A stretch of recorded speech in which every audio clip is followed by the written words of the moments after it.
Last பார்ட்டில் நம்மளோட heroine 2 பேருமே அந்த ப்ரொஃபஸரை மீட் பண்ணுறதுக்காக ஏர்போர்ட்டுக்கு போகிறாங்களாம். அந்த இடத்துல ப்ரொஃபஸரை பார்த்தோன்னே நம்மளோட ஹீரோ தன்னை இன்ட்ரடியூஸ் பண்ணிக்கிறான். அவரும் வந்துட்டு என்னுடைய அம்மாவை கண்டுபிடிச்சதுல ரொம்ப சந்தோஷம் அப்படின்னு சொல்கிறாரா. நம்மளோட ஹீரோவோ பரவாயில்ல, அவங்களுக்கு கொஞ்சம் உடம்பு முடியல, ஆனால் எங்களுடைய மெடிசன் மூலமாக அவங்கள நாங்கள் குணப்படுத்திடுவோம் அப்படின்னு சொல்லிட்டு இருக்கா. அவரும் வந்து உங்களுக்கு தானே நன்றி சொல்லணும் அப்படின்னு சொல்லிட்டு இருக்காரா. நம்மளோட ஹீரோவோ உண்மையிலேயே நன்றி சொல்லணும்னு நினச்சிங்கன்னா எனக்கு இல்லை, இதோ என்னுடைய ஒய்ஃப் தான் நீங்கள் சொல்லணும் அப்படின்னு சொல்லிட்டு இருக்கானா. நம்மளோட ஹீரோயினை பார்த்த உடனே இதுக்கு முன்னாடி உங்களை எங்கேயாவது மீட் பண்ணியிருக்கேனா அப்படின்னு சொல்லி கேட்டுட்டு இருக்காரா. அவளும் மனசுக்குள்ளேயே இந்த முறை உங்களை சாகிறதுக்கு விட மாட்டேன், நிச்சயமா உங்களை காப்பாற்றுவேன் அப்படின்னு நினைச்சிட்டு ஒருவேளை முன் ஜென்மத்தில் மீட் பண்ணியிருக்கலாம் அப்படின்னு சொல்லிட்டு தன்னோட பேரை சொல்லி அவளும் இன்ட்ரடியூஸ் பண்ணிக்கிறாளா. பக்கம் தங்கச்சியோ ஒரு ஃபுட் டெலிவரிக்காக ஏர்போர்ட்டுக்கு வரா. அந்த இடத்துல இருக்கக்கூடிய 2 பேர் ரொம்ப ஃபேமஸான ப்ரொஃபஸர் வந்து இந்த இடத்துக்கு வந்திருக்காரு. அது மட்டும் இல்லாமல் அவரை வந்து ரிசீவ் பண்ணுறதுக்காக ஜூ ஃபேமிலியை சேர்ந்தவங்க வந்திருக்காங்க அப்படின்னு சொன்னோன்னே அவளும் பயங்கரமாக ஷாக் ஆயிடுறா. அந்த ப்ரொஃபஸர் வந்து என்னுடைய ஹஸ்பண்ட் கேட்டதுக்கு உதவி பண்ண மாட்டேன்னு சொல்லிட்டு இப்போ அவங்களோட கை கொடுக்க போறாரா. நிச்சயமா நான் சும்மா விட மாட்டேன் அப்படின்னு சொல்லிட்டு வேகமா ஓடி வர இப்போ நம்மளோட ஹீரோ வந்து ப்ரொஃபஸர் கிட்ட பேசிக்கிட்டு இருக்கானா. திடீர்னு வந்து தங்கச்சி உடல ஓடி வந்துட்டு இருக்கா. ஏர்போர்ட்ல இருக்கக்கூடிய செக்யூரிட்டிஸ் அவங்கள வந்து பிடிக்கிறதுக்காக துரத்தி வர, சாரி எங்க மேலதான் மிஸ்டேக், எங்களை தள்ளி விட்டுட்டு இவங்க ஓடி வந்துட்டாங்க அப்படின்னு சொல்லிட்டு இருக்க. நம்மளோட ஹீரோயினும் அவங்கள விடுங்க அப்படின்னு சொல்றாளா.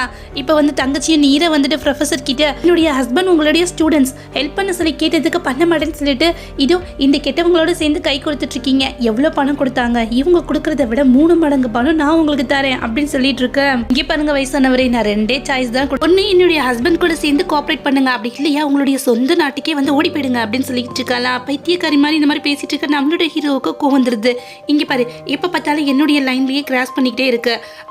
நானும் பொறுமையா இருந்தா ரொம்ப ஓவரா பண்ணிட்டு இருக்கேன், என்ன பார்த்துட்டு இருக்கீங்க, இவளை அடிச்சு வெளியில அனுப்புங்க அப்படின்னு சொல்ல அந்த செக்யூரிட்டிஸை பார்த்துட்டு கொஞ்சம் நில்லுங்க அப்படின்னு சொல்லிட்டு திரும்பி இங்க பாருங்க, இதயமே இல்லாத நீங்க எல்லாமே ஒரு நாள் எனக்கு தேடி வருவீங்க பாருங்க அப்படின்னு சொல்லிட்டு வேகமா அந்த இடத்த விட்டு குடுக்குன்னு ஓடி போயிடுறேன். ஒரு பக்கம் அவளுடைய ஹஸ்பண்டோ உனக்கு என்ன பைத்தியம் முத்தி போயிடுச்சா என்ன, எதுக்காக போய் அவங்க கிட்ட இந்த மாதிரி கத்திட்டு இருக்குங்க அப்படின்னு சொல்லி கேட்க, விளையாடுறீங்களா உங்களுக்காக தாங்க, அங்க பாத்தீங்களா அந்த ப்ரொஃபஸர் உங்களுக்கு ஹெல்ப் பண்ண மாட்டேன்னு சொல்லிட்டு அவங்களோட கை கொடுத்துக்கிட்டாரு, அப்ப எனக்கு கோவம் இல்லையா அப்படின்னு சொல்லி கேட்டுட்டு இருக்காளா. அவனும் வந்து வாய மூடு, உன்னால வந்து தெருவில் இருக்கக்கூடிய எல்லாருமே வந்து ஏதோ பைத்தியத்தை நான் கல்யாணம் பண்ணிக்கிட்டேன் அப்படின்னு சொல்லி என்ன பேசிட்டு இருக்காங்க அப்படின்னு சொல்ல, வெளியில தலை காட்ட முடியல அப்படின்னு சொல்லிட்டு இருக்கானா. கிட்டக்க வந்துட்டு என்ன மன்னிச்சிருங்க, உங்க நல்லதுக்காக தான், நீங்க வந்து மேலே வரணும் தானே நான் இந்த மாதிரிலாம் பண்ணிட்டு இருக்கேன் அப்படின்னு சொல்லிட்டு சரி விடுங்க, நான் என்னுடைய அம்மா வீட்டுக்கே போறேன் அப்படின்னு சொல்லிட்டு போறாளா. அவனை தடுத்து நிறுத்திட்டு இங்க பாரு, உன் மேல எனக்கு கோவம்லாம் கிடையாது, ஆனா ஏன் இந்த மாதிரிலாம் நடந்துக்கிற, கொஞ்சம் அமைதியா இருக்குவேன் அப்படின்னு சொல்லிட்டு இருக்க. அவளும் வேகமா வந்து உட்காந்துட்டு சரிங்க நான் உங்களை மன்னிச்சிட்டேன் அப்படின்னு சொல்லிட்டு நான் உங்களை ரொம்ப விரும்புறேன் தெரியுமா அப்படின்னு சொல்லிட்டு இருக்காளா. சரி நமக்கும் கல்யாணம் ஆகி இத்தனை நாள் ஆயிப்போச்சு, ஆனா நமக்குள்ள எதுவுமே நடக்கவே அப்படின்னு சொல்லிட்டு அவன் கிட்டக்க வராளா. ஆனா அவனும் வந்துட்டு கையை தட்டி விட்டுட்டு எழுந்திருக்கிறானா. என்னதான் ஆச்சு உங்களுக்கு, இவ்வளோ நாள் ஆச்சு கல்யாணம் ஆகி, நம்ம 2 பேருமே பக்கத்தில் இருக்கோம், அப்படி இருந்துட்டு எந்த ஃபீலிங்ஸுமே இல்லாமல் இருக்கீங்க, ஒருவேளை நீங்கள் நார்மலாக தானே இருக்கீங்க, நீங்கள் ஒரு பையன் தானே அப்படின்னு சொல்லி கேட்டுட்டு இருக்கோம். என்னாச்சு உனக்கு இந்த மாதிரிலாம் பேசிட்டு இருக்க அப்படின்னு சொல்லி கேட்டுட்டு இருக்கானா.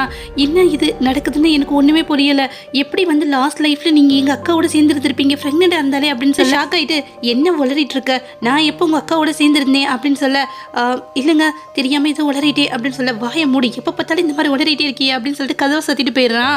அவ்வளோ அச்சோ என்ன நடக்குதுன்னு நீங்க புரியலையே அப்படின்னு சொல்லி பெட்ல படுத்து அழுது. இன்னொரு பக்கம் நம்மளோட ஹீரோயினுக்கும் வந்துட்டு நல்ல ஃபீவரா இருக்குமா. நம்மளோட ஹீரோவுக்கு போய் வேகமா மெடிசன்லாம் எடுத்துட்டு வந்து அவளுக்கு கொடுத்துட்டு இருக்கான். அவளை தூக்க அவ்வளோ வந்து தள்ளி விட்டுட்டு இருக்காளா. இங்கே பாருங்க அவனை எதுவும் பண்ண மாட்டேன் அப்படின்னு சொல்லிட்டு ஒரு கேமராவை எடுத்து ரெக்கார்ட் பண்றான். எதுக்கும் நம்ம ரெக்கார்ட் பண்ணி வச்சுக்கலாம், அப்புறமேட்டு நாம தான் வந்து இவளை ஏதாவது பண்ணிட்டோம் சொல்லி அழுதுட்டு இருப்பா அப்படின்னு சொல்லிட்டு நான் மெடிசன் தான் கொடுக்க வந்தேன் அப்படின்னு சொல்லிட்டு ரெக்கார்ட் பண்ணிட்டு ஃபோனை வச்சுட்டு அந்த மெடிசன் அவளுக்கு கொடுத்துட்டு இருக்கானா. அவளும் இப்போ நல்ல மயக்கத்தில் இருப்பாளா. அவளை வந்து படுக்க வச்சுட்டு பெட்ஷீட்டை வச்சு போத்திட்டு அவளுக்கு ஒரு கிஸ் பண்ணிட்டு படுத்து தூங்கிடுறான். மறுநாள் காலையில் எழுந்திரிச்சு அவளுக்கு எதுவுமே ஞாபகத்தில் இருக்காதா. ஆனால் அவன் வந்து தனக்கு மெடிசன் கொடுத்தது மட்டும் ஞாபகத்துக்கு இருக்கும். இந்த மாதிரி லாஸ்ட் லைஃப்பில் எனக்கு முடியல அப்படின்னா யாருமே ஒரு வார்த்தை கூட கேட்டதில்லையே அப்படின்னு சொல்லி நினச்சி பார்த்துட்டு இருக்க.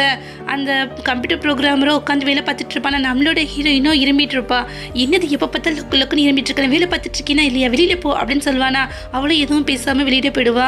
இப்போ அதெல்லாம் ஃபீல் பண்ணிட்டு இவர் எனக்காக வந்து இவ்வளோ கேர் பண்ணிக்கிறாரு அப்படின்னு சொல்லிட்டு நம்ம ஹீரோவே பார்த்துட்டு இருப்பாளா. அவனை தூங்கி எழுந்திரிச்சிட்டு எவ்வளோ நேரமா நீ என்னை இப்படியே பார்த்துட்டு இருக்க அப்படின்னு சொல்லி கேட்டுட்டு இருக்கானா. அவளை எதுவும் பேசாமல் இருக்க, எதுவும் வேற ஏதாவது நோக்கத்துக்காக பார்த்துட்டு இருக்கியா, என்னன்னா ஒரு அழகான பையன், ரொம்ப ஹேண்ட்ஸமா ஒரே பெட்ல பக்கத்துல தூங்கிட்டு இருக்கோம் அப்படின்னா உனக்கு ஏதாவது ஒரு ஃபீலிங்ஸ் வரதுல ஒன்றும் தப்பு கிடையாது அப்படின்னு சொல்லிட்டு இருக்க. நம்மளோட ஹீரோயினோ அது சரி, இந்த மாதிரி கற்பனை எல்லாம் உங்க மைண்ட்ல வந்து எப்போ பார்த்தாலும் ஓட விட்டுட்டே இருப்பீங்களா அப்படின்னு சொல்லிட்டு அந்த இடத்த விட்டு கிளம்பிடுறான். இல்லாம உங்களோட மைண்ட்ல தான் உங்களுடைய ஃபர்ஸ்ட் லவர் எப்பயுமே இருக்கா இல்லையா அப்படின்னு சொல்லிட்டு போக அவனும் இங்கே பாரு, நாங்க 2 பேருமே ரொம்ப இன்னசென்ட், எங்களை பத்தி நீ தப்பா புரிஞ்சிட்டு இருக்க அப்படின்னு சொல்லிட்டு நம்ம ஹீரோயின் பின்னாடியே போறானா. அவளும் இப்ப திரும்ப நம்மளோட ஹீரோ அந்த இடத்துல நிக்கிறான். கரெக்டா இப்போ 2 பேரும் கிஸ் பண்ணிக்கிறாங்களா. என்னாச்சு எனக்கு, என்னால ஏன் அவரை வந்து தடுத்து நிறுத்த முடியல அப்படின்னு சொல்லி யோசிச்சுட்டு இருக்க. இன்னொரு பக்கம் நம்மளோட ஹீரோவும் நம்மளோட ஹீரோயின் கிஸ் பண்ணதை நினைச்சு ரொம்ப சந்தோஷப்பட்டுட்டு இருக்கானா. இன்னொரு பக்கம் அவனுக்கு ஃபோன் கால் வருது, அவனோட அசிஸ்டன்ட் சார் ஃபோன் வருது அப்படின்னு சொல்லி அதை கூட வந்து கவனிக்காம அவனோட மைண்டு ஃபுல்லாக வந்து வேற எங்கேயும் இருக்கான். சார் ஃபோன் வருது சார் அப்படின்னு சொல்ல, சரி கூட அப்படின்றானா. சார் உங்கள் பக்கத்தில் தான் இருக்குது அப்படின்னு சொல்லி அதை எடுத்து அட்டன் பண்ணுறான். யாருன்னு பார்த்தா அவனுடைய ஃபர்ஸ்ட் லவர். அவ்வளோ ரொம்ப நாள் ஆச்சு என்னை பார்க்கவே வரதில்லையே, வீட்டுக்கு வாங்க ஒரு டின்னருக்காக நான் அரேஞ்ச் பண்ணியிருக்கேன் அப்படின்னு சொல்ல, அவனும் இல்லை எனக்கு வேலை இருக்குன்னு சொல்லிட்டு கட் பண்ணிடுறான். அவளும் அங்கே கோபத்தில் கொந்தளிச்சிட்டு இருக்கா. இது எல்லாத்துக்குமே காரணம் அவள் தான். நிச்சயமாக வந்து அவளை நான் சும்மா விட மாட்டேன் அப்படின்னு சொல்லிட்டு நம்ம ஹீரோயினை மீட் பண்ணுறதுக்காக ஒரு ஹோட்டலுக்கு வர. அங்கே உட்காந்துட்டு நம்ம ஹீரோயின் கிட்டே, இங்கே பாரு உன்னுடைய ஹஸ்பண்ட் வந்து ஒன்றை கல்யாணம் பண்ணியிருந்திருக்கலாம், ஆனால் அவர் காதலிக்கிறது என்னதான், இதை புரிஞ்சுட்டு அவரோட வாழ்க்கையில இருந்தா நீ விலகிடு அப்படின்னு சொல்லிட்டு இருக்க. நம்மளோட ஹீரோயினோ உன்னை லவ் பண்றாரா, சரி உன்னை லவ் பண்றதா இருந்தாருன்னு வச்சுக்கோயேன், அதை எல்லாரும் பப்ளிக் கிட்ட சொல்லாம எதுக்காக வந்து என்ன கல்யாணம் பண்ணிக்கணும் அப்படின்னு சொல்லி கேட்டுட்டு இருக்க. அதான் நான் சொன்னேன் இல்லையா, இது வந்து ஒரு அவங்க அம்மாவோட கட்டாயத்தினால அந்த மாதிரி பண்ணிக்கிட்டாரு. நம்மளோட ஹீரோயினோ ஒருவேளை உன்னை வந்து உண்மையா லவ் பண்ணியிருந்தாருன்னு வச்சுக்கோமே, எனக்கு கல்யாணமே பண்ணியிருக்க மாட்டாரே அப்படின்னு சொல்லிட்டு இருக்க. இன்னொரு பக்கம் வந்துட்டு அவளோ சரி அவர் என்ன விரும்பலன்னு வச்சுக்கோமே, அவர் உன்னை மட்டும் விரும்புறாரா என்ன, எனக்கு உனக்கு என்ன டிஃப்ரெண்ட் அப்படின்னு சொல்லி கேட்டுட்டு இருக்க. அவளை மனசுக்குள்ளேயே ஆமாம் லாஸ்ட் லைஃப்பில் வந்து அந்த ப்ரோக்ராமர் இருப்பான் இல்லையா, அவனும் என்ன காதலிக்கல, இந்த லைஃப்பில் இவருமே என்ன காதலிக்கல அப்படின்னு சொல்லி மனசுக்குள்ளே ஓட விட்டுட்டு இருக்கேன். எப்படியோ நீ கூடிய சீக்கிரத்துலேயே ஜூக்ரூஃபை விட்டு வெளியில் போயிடாத, உனக்கு நல்லது அப்படின்னு சொல்லிட்டு அந்த இடத்த விட்டு கிளம்புறாரா. அங்கேருந்து ஒரு 2 ஸ்டெப் கூட எடுத்து வைக்கல, அவளுக்கு தலை சுற்றுது. அந்த இடத்துலையும் மயங்கி கீழே வந்துடுறா. இதை பார்த்துட்டு நம்மளோட ஹீரோயினும் பயங்கரமாக ஷாக் ஆகிட்டு ஹீரோக்கு வந்து ஃபோன் பண்ணிட்டு இருக்கா. பக்கி என்ன பண்ணி வச்சிருக்கோம் அப்படின்னா, நம்ம ஹீரோவோட லவ்வர் இருக்கா இல்லையா, அவளுக்கு வந்து ஒரு ட்ரக்கை வந்து அவள் குடிக்கிற ட்ரிங்க்ஸில் வந்து அங்கே ஒர்க் பண்ணக்கூடிய ஒருத்தர் மூலமாக கலந்து விட்டுருவா. இது மூலமாக அவளுக்கு ஏதாவது ஆயிடுச்சுன்னா அந்த பழி நம்மளோட ஹீரோயின் மேலே விழுந்துடும் இல்லையா, நம்மளோட ஹீரோவும் வெறுத்துருவான் அப்படின்னு சொல்லிட்டு இந்த மாதிரி ஒரு வேலையை பார்த்து ஹீரோக்கு ஃபோன் பண்ணா அவனும் வந்து அந்த ப்ரொஃபஸரோட மீட்டிங்கில் இருப்பான். யாரும் வந்து ஃபோன் அட்டன் பண்ணக்கூடாது அப்படின்னு சொல்லிட்டு இருக்க. இப்போ அவனோட அசிஸ்டண்ட்டுக்கும் வந்து ஃபோன் வந்துட்டே இருக்குமா. நான் தான் சொல்கிறேன் இல்லை ஃபோன் அட்டன் பண்ணக்கூடாதுன்னு, எவ்வளோ ஒரு இம்பார்ட்டண்டான மீட்டிங்கில் இருக்கும் தெரியுமா அப்படின்னு சொல்லி கோவப்பட்டு இருக்க. இப்போ நம்ம ஹீரோட மொபைலுக்கு டேரெக்டாக அடிக்கிறாளா. அவளோட காலை பார்த்த உடனே சார் கொச்சிக்காதீங்க ஒரு ஃபோனை மட்டும் அட்டன் பண்ணிட்டு வந்துடுறேன் அப்படின்னு சொல்லிட்டு எந்திரிச்சு போகிறானா. எல்லாருமே ஆச்சரியமாக நம்மளோட ஹீரோவை திரும்பி பார்த்துட்டு இருக்காங்க. அவங்க லவருக்கு வந்து முடியலங்க அப்படின்னு சொன்னோடனே அவனும் ஷாக் ஆகிட்டு ஹாஸ்பிட்டலுக்கு ஓடி வரானா. அந்த இடத்துல அவ்வளோ இங்கே பார்த்தீங்களா, நம்ம 2 பேத்தையும் பிரிக்கிறதுக்காக வந்து உங்களுடைய ஒய்ஃப் தான் வந்து எனக்கு வந்து என்னுடைய ட்ரிங்க்ஸில் வந்து ட்ரக்ஸை கலந்து கொடுத்துட்டாங்க அப்படின்னு சொல்லிட்டு இருக்க.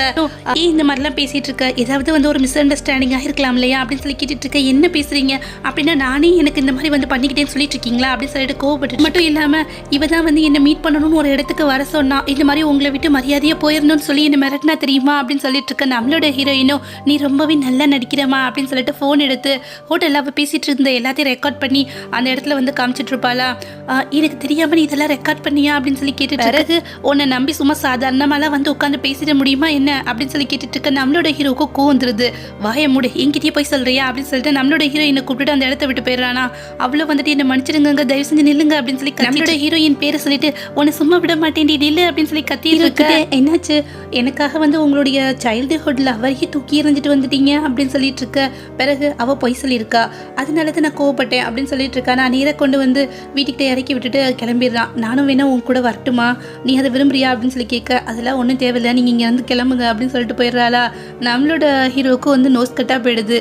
இறங்கி வந்தால் ஆப்போசிட்டில் வந்து அவளோட தங்கச்சி நடந்து வந்துட்டு இருப்பாளா. நில்லு, நம்ம 2 பேத்துக்குள்ள பிரச்சனைன்னு வச்சுக்கோமே, நம்ம 2 பேத்தோட தான் அது போகணும், இதுக்காக 3வது ஆளை இதில் இழுக்கிற அப்படின்னு சொல்லி கேட்க. அவளோ என்ன உளறிட்டு இருக்க அப்படின்னு சொல்லி கேட்குறாளா. நடிக்காத, அவரோட லவருக்கு வந்து ட்ரக்கு வந்து கலந்தது நீ தானே அப்படின்னு சொல்லி கேட்டுட்டு இருக்க. அதுக்கு என்ன சாட்சி வச்சிருக்க அப்படின்னு சொல்லி கேட்டுட்டு இருக்க. தன் மொபைலை எடுத்து நிறைய பணம் வந்து அவனுக்கு வந்து வெயிட்டருக்கு வந்து கொடுத்துருப்பாளா, அதை வந்து ப்ளே பண்ணி காமிச்சிட்டு இருக்கா. இங்கே பாரு, ஹஸ்பண்டோட நீ ஒரு நல்ல லைஃப் வாழ்ந்துட்டு இருக்கா, அதை அப்படியே கண்டினியூ பண்ண, தேவையில்லாமல் வந்து என்கிட்ட வந்து வம்பிழுத்துட்டு இருக்க, வெளியே இதோட விட்டுடு அப்படின்னு சொல்லிட்டு இருக்கேன். அது சரி, நீ வந்து என்ன மிரட்டிட்டு இருக்கியா என்ன? மரியாதையாக வந்து என்னை பற்றி ரெக்கார்ட் பண்ணி வச்ச வீடியோவை டெலீட் பண்ணிடு அப்படின்னு சொல்லி பேசிகிட்டு இருக்க. இன்னொரு பக்கம் வந்து அந்த ப்ரோக்ராமர் இருப்பான் இல்லையா, அவனுக்கும் உடம்பு முடியாது. அவங்க அம்மா ஓடி, என்னடா ஆச்சு உனக்கு? நல்லா தானே இருந்த, நல்ல பொண்டாட்டியை வந்து கல்யாணம் பண்ணிட்டு வந்த, எப்போ வந்து அவளை கல்யாணம் பண்ணிட்டு வந்தியோ அப்பயே இந்த வீடே வந்து மாறி போச்சு அப்படின்னு சொல்லிட்டு இருக்க. அவனும் இப்போ பிளட்டாக வாமிட் பண்ணிட்டு இருக்கானா, வாடா முதல்ல ஹாஸ்பிட்டல் போகலாம் அப்படின்னு சொல்லி கூப்பிட்டு வந்துட்டு இருக்காங்க. 2 சிஸ்டர்ஸும் நின்று பேசிட்டு இருக்காங்களா. கரெக்டாக வந்து அவனையும் அவங்க அம்மா கூப்பிட்டு வர, இப்போ தான் ஹஸ்பண்ட் வந்து பிளட் வாமிட் எடுத்துட்டு வரதை பார்த்துட்டு தங்கச்சி கத்திட்டு ஓடுறா. ஐயோ என்னங்காச்சு உங்களுக்கு அப்படின்னு சொல்லிட்டு கத்துறாளா. மாமியாரோ, கத்துனது போதும், முதல்ல ஆம்புலன்ஸ்க்கு கால் பண்ணு அப்படின்னு சொல்லிட்டு இருக்க. ஆம்புலன்ஸ்க்கு ஃபோன் பண்ணீங்கன்னா வரதுக்கே 1/2 மணி நேரம் ஆகும். என் ஹஸ்பண்டோட கார் பக்கத்துல தான் இருக்கு, பேசாம அவரை வர சொல்றேன், அவரோட கார்லயே வந்து கிளம்புங்க அப்படின்னு சொல்லிட்டு இருக்கீங்க பாரு. பாவம், உன்னோட ஹஸ்பண்ட் இல்லைன்னு வச்சுக்கோமே, உன்ன மாதிரி ஒரு பொண்ணு சென் ஃபேமிலி ஏத்துக்காது, அதுக்காக தான் வந்து இந்த மாதிரிலாம் சொல்றேன் அப்படின்னு தங்கச்சியோ வாய மூடு, பெரிய அக்கறை இருக்கிற மாதிரி நடிச்சிட்டு இருக்க அப்படின்னு சொல்ல. அவளோ, மாமியாரோ வாய மூடுடி அப்படின்னு சொல்லிட்டு அக்காவை பாக்குறாங்களா. அவளை வந்து தன்னுடைய ஹஸ்பண்டுக்கு ஃபோன் பண்ணி, இங்கே பாருங்க என் தங்கச்சி ஹஸ்பண்டுக்கு வந்து ரொம்ப முடியல, உடனே வந்து உங்கள் காரை திருப்பிட்டு வாங்க அப்படின்னு சொல்ல, அவனுக்கு கொஞ்சம் நேரத்துலேயே வந்துடுறானா. ஹீரோவை காரை விட்டு இறங்கி வந்துட்டு தங்கச்சியை பார்த்துட்டு ஓய் அப்படின்னு சொல்லிட்டு அந்த கார் கீயை வந்து தூக்கி போட போகிறானா. அவளை பிடிக்க போகிறான். தூக்கி போடாமல் கொஞ்சம் நேரம் நிப்பாட்டிட்டு திருப்பி இந்தப்படி அப்படின்னு சொல்லிட்டு தூக்கி போட, அவளை வந்து ஹஸ்பண்டை கூட்டிகிட்டு போய் காரில் உட்கார வச்சுட்டு அவங்க 2 பேத்தையும் முறைச்சி பார்த்துட்டு கார் எடுத்துகிட்டு வேகமாக போகிறான். பார்த்தா ஹாஸ்பிட்டல்லையோ கரெக்டான டயத்துக்கு வந்துட்டீங்க, அதனால ஒன்றும் பிரச்சனை இல்லை அப்படின்னு சொல்லிடுறாங்களா. நம்ம ஹீரோவோட தம்பி இருப்பான் இல்லையா, ஹாஸ்பிட்டலுக்கு வந்துட்டு என்னாச்சுமா அப்படின்னு சொல்லி கேட்க, டேய் முதல்ல வந்து உங்கள் அண்ணியை வந்து கூட்டிகிட்டு போடா வீட்டுக்கு, அங்கே இருக்கக்கூடிய வேலையெல்லாம் யார் பாப்பா அப்படின்னு சொல்லிட்டு இருக்க. அவனும் கவலைப்படாதீங்கம்மா, நான் கூட்டிட்டு போறேன் அப்படின்னு சொல்லிட்டு அவளை கூப்பிட்டு அந்த இடத்த விட்டு கிளம்பி வந்து தங்கச்சி நல்லா தூங்கிட்டு இருக்கல. பார்த்தா தூக்கத்திலேயே அவளை வந்து ஒருத்தவன் வந்து டச் பண்ணிட்டு இருக்கான். கண்ணை திறந்து பார்த்தா வேற ஒருத்தவன் பார்த்துட்டு கத்திட்டு இருக்கா. ஏடா நீ என்னுடைய ரூம்ல என்ன பண்ணிட்டு இருக்க அப்படின்னு சொல்லி கத்திட்டு இருக்க. கரெக்டாக வந்து ரூம் கதவை திறந்து நம்ம ப்ரோக்ராமர் இருக்கா இல்லையா, அவனோட தம்பி வரான். இதுக்காக சத்தம் போட்டுட்டு இருக்கீங்க, இவர் தான் எங்களுடைய பாஸ், இன்னைக்கு ராத்திரி இவர் கூட வந்து அமைதியாக வந்து ஒத்து போங்க, அப்படி இருந்தீங்கன்னு வச்சுக்கோங்களேன் நமக்கு நிறைய பணம் கிடைக்கும், ஆல்ரெடி வந்து அந்த பணத்தை வந்து நமக்கு வந்து அவர் தரேன்னு ஒத்துக்கிட்டாரு அப்படின்னு சொல்லிட்டு இருக்க. அவ்வளோ வாய முடுற நாயினா, உன்னுடைய அண்ணி எவ்வளோ தைரியம் இருந்தால் நீ இந்த மாதிரிலாம் பேசுவ அப்படின்னு சொல்லிட்டு இருக்க. கத்துனது போதும் அமைதியாயிரு அப்படின்னு சொல்லிட்டு கதவை சாத்திட்டு வெளில போறானா. அவ்வளோ வேகமாக ஓடி வந்துட்டு கதவு திறக்கிறா. அந்த இடத்துல 2வது தம்பி வந்து போய்கிட்டு இருக்கான். அவனை வந்து எதுவுமே கண்டுக்காம காதில் ஒரு ஹெட்செட்டை மாற்றிட்டு வாய்ஸை வந்து கொஞ்சம் கம்மி பண்ணுங்க அப்படின்னு சொல்லிட்டு அந்த இடத்த விட்டு ஓடிடுறான். அவ்வளோதான், தங்கச்சியோட இதயமே உடஞ்சு போயிடுது. அந்த பாஸோ அவளை வந்து கட்டாயப்படுத்தி கதவை சாத்திடுறான். லாஸ்ட் லைஃப்ல அக்காவுக்கு தான் இந்த மாதிரி எல்லாம் நடந்திருக்குமா. ஆக்சுவலாக எனக்கு என்ன தோணுச்சு அப்படின்னா, இந்த ஒரு விஷயத்துலனாலும் தங்கச்சியை காப்பாற்றி இருக்கலாமோ அப்படின்னு தோணுது. நீ என்ன நினைக்கிறீங்க அப்படின்றத மறக்காம கமெண்ட் பண்ணுங்க. என்ன மாதிரி யார் யோசிக்கிறீங்க அப்படின்றத தெரிஞ்சுக்கலாம். மறுநாள் காலையிலையும் மாமியார், உனக்கு எவ்வளோ தைரியம் இருந்தால் என் பையனுக்கே துரோகம் பண்ணியிருப்ப அப்படின்னு சொல்லி கண்டபடி திட்டிட்டு இருக்க. இப்போ அவளுக்கும் பயங்கரமாக கோவம் வந்துருது. மறுநாள் காலையில் மொத்த குடும்பம் முன்னாடிக்கும் கீழே விழுந்து அழுதுட்டு ஹஸ்பண்டை பார்த்துட்டு, நான் அந்த மாதிரி பொண்ணா என்ன, உங்கள் அம்மா என்ன இப்படி இந்த மாதிரிலாம் பேசிட்டு இருக்காங்க, இது எல்லாத்துக்குமே காரணம் உங்களுடைய தம்பி தான் அப்படின்னு சொல்லிட்டு இருக்க. இப்போ தம்பியும் எடுத்துட்டு, ஆமாம் இது எல்லாத்துக்குமே நான் தான் காரணம், ஆக்சுவலாக என்னுடைய பிரதர்னால உங்களுக்கு ஒரு குழந்தைய கொடுக்க முடியாது, அதனால தான் நான் இந்த மாதிரியான ஒரு ஏற்பாடு பண்ணேன், இது எல்லாமே உங்களுடைய நல்லதுக்கு தான் அப்படின்னு சொல்லிட்டு. இல்லாமல் என்னுடைய பாஸ் நேற்று ரொம்பவுமே சந்தோஷமா இருந்தாராம். என் பிரதரோட இந்த ஆராய்ச்சி இருக்கு இல்லையா, அதுல கிட்டத்தட்ட வந்து நிறைய பணத்தை வந்து இன்வெஸ்ட் பண்றேன்னு சொல்லிட்டு ப்ராமிஸ் பண்ணியிருக்காரு அப்படின்னு சொல்ல. என்னடா சொன்ன, மறுபடியும் சொல்லு, மறுபடியும் சொல்றா அப்படின்னு சொல்லி கோமா கேட்டுட்டு இருக்க. என்னாச்சு பிரதர், இதை பத்தி நீங்க அன்னைக்கிட்ட எதுவும் சொல்லலையா அப்படின்னு சொல்லிட்டு அந்த ப்ரோக்ராமரை பத்தி பார்த்து கேட்டுட்டு இருக்காங்க. தம்பியை பார்த்துட்டு வாயை மூடுறா அப்படின்னு சொல்ல. இப்போ அவ்வளோ வந்துட்டு கீழே விழுந்து கிடக்குறா இல்லையா, இப்போ ஒரு பைத்தியம் மாதிரி அழுதுட்டு இருக்கா.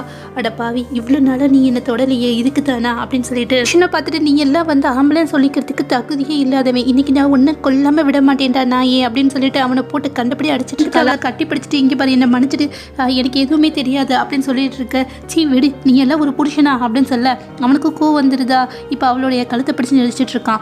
வாய மூடு, என்னது புருஷனா அவனா கேட்குற, என்ன பண்ணிக்குவேன்னு சொல்லிட்டு நீ தானே பிடிவாதம் பண்ணி கல்யாணமே பண்ணிக்கிட்ட, அப்படி இருக்கும் போது என்ன பார்த்தா வந்து நல்ல புருஷனான்னு கேட்டுட்டு இருக்க அப்படின்னு சொல்லிட்டு அவளை பிடிச்சி கீழே தள்ளி விட்டுற. இப்போ 2வது இருக்கக்கூடிய தம்பியோ வந்துட்டு, இதுக்காக இப்படி ஒரு சின்ன விஷயத்துக்கு பெரிய பெரிய விஷயமாக்கிட்டு இருக்கீங்க அண்ணி, அது மட்டும் இல்லாமல் என்னுடைய பிரதர் வந்து இப்போ தான் அவருடைய கேரியரில் வந்து படிப்படியாக வந்து முன்னேறி வந்துட்டுருக்காரு, அதனால ஏகப்பட்ட ப்ரெஷர் இருக்கும், இந்த மாதிரி விஷயங்கள் நடக்கிறதுலாம் சாதாரணம் தானே அப்படின்னு சொல்லிட்டு இருக்கு. வந்துட்டு இதெல்லாம் வந்து ஒரு குடும்பமா, சி மொத்த குடும்பத்தில் இருக்கக்கூடியவங்களும் வந்துட்டு அரக்கன்களாக இருக்கீங்களேடா அப்படின்னு சொல்லிட்டு இருக்க.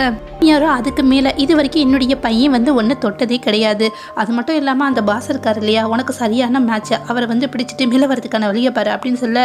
இப்போ அவ்வளோ வந்துட்டு என்னது சரியான மேட்சா, இதெல்லாம் வந்து கேவலத்துலேயும் கேவலம் அப்படின்னு சொல்லி கத்திட்டு இருக்க. மாமியாரோ, இங்கே பாரு பிடிச்சிருந்தா இரு, அப்படி இல்லைன்னு வச்சுக்கோமே உடனே வந்து டிவோர்ஸ் வாங்கிக்கோ, ஏன்னா என்னுடைய பையனை கல்யாணம் பண்ணிக்கிறதுக்கு 1000 பொண்ணுங்க அவங்க வந்து வெளியில கியூல நின்றுட்டு இருக்காங்க அப்படின்னு சொல்லிட்டு அடுத்து என்ன நடந்தது அப்படின்றத நெக்ஸ்ட் பார்ட்ல பார்க்கலாம். தேங்க்யூ.